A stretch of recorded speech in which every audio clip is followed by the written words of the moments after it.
ایک بزرگ تھے، یہ نہر کنارے وضو کر رہے تھے تو کئی دنوں کے فاقے تھے۔ کیا دیکھا کہ پانی کی سطح پر بہتا ہوا ایک خوش نما سیب آیا تو اشتہاق غالب ہوئی، اس کو پکڑا اور کھا لیا۔ جب کھا چکے تو پھر خیال آیا یہ تو میرا تھا ہی نہیں، یہ تو مال لقطہ تھا، تو میں نے اس کو کھا لیا، اب اس کا مالک کیسے ملے؟ جس سمت سے پانی آ رہا تھا اس سمت سفر شروع کر دیا۔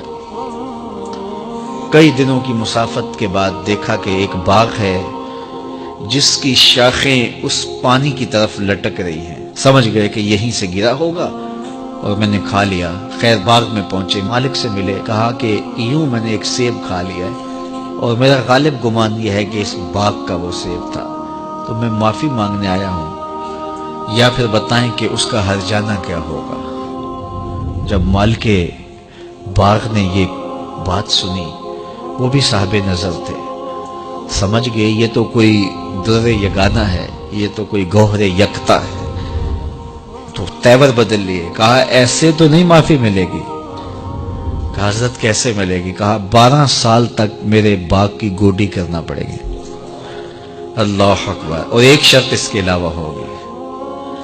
کہا ٹھیک ہے، میری غلطی تو معاف ہو جائے گی نا۔ 12 سال تک باغ کی گوڈی کرتے رہے۔ ایک دن فرمانے لگے وہ صاحب باغ جو تھے کہ سیب توڑ کے لاؤ، مہمان آئے ہیں۔ تو وہ سیب توڑ کے لائے تو وہ کچے ہی تھے۔ تو کہا تم 12 سال ہو گئے ہو سیبوں کے باغ میں رہتے ہوئے، تمہیں پتہ نہیں کہ کچے سیب اور پکے سیب کیسے ہوتے ہیں؟ کہا حضرت مجھ سے قسم لے لیجئے 12 سال میں ایک دفعہ بھی نظر اٹھا کے سیبوں کی جانب نہیں دیکھا۔ ایک سیب کھایا تھا، میں تو اس کی سزا بھگت رہا ہوں، میں تو گوڈی کرتا ہوں، اوپر کبھی نظر بھی میں نے نہیں اٹھائی۔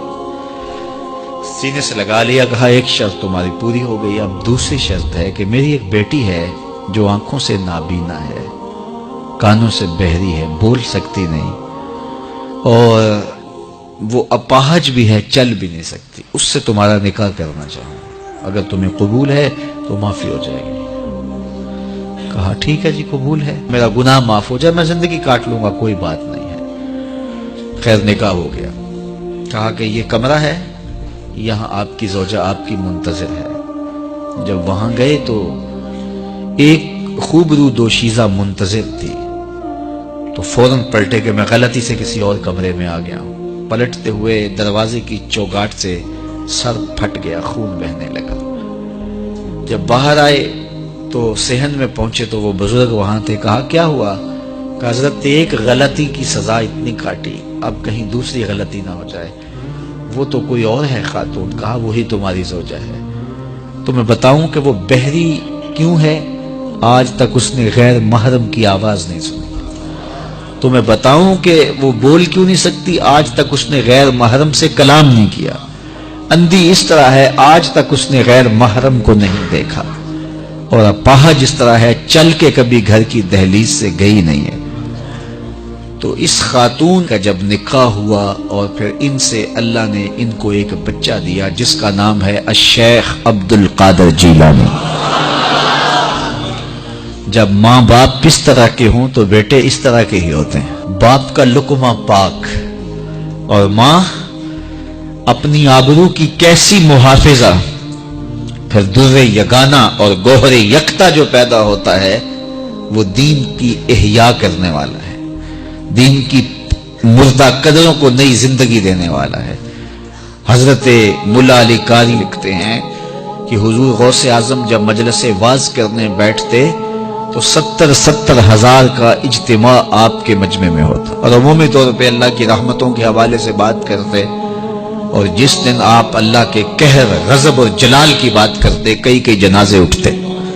یہ آپ کی گفتگو کے اندر عصر کا رنگ اور شیرینی تھی۔ اللہ اکبر۔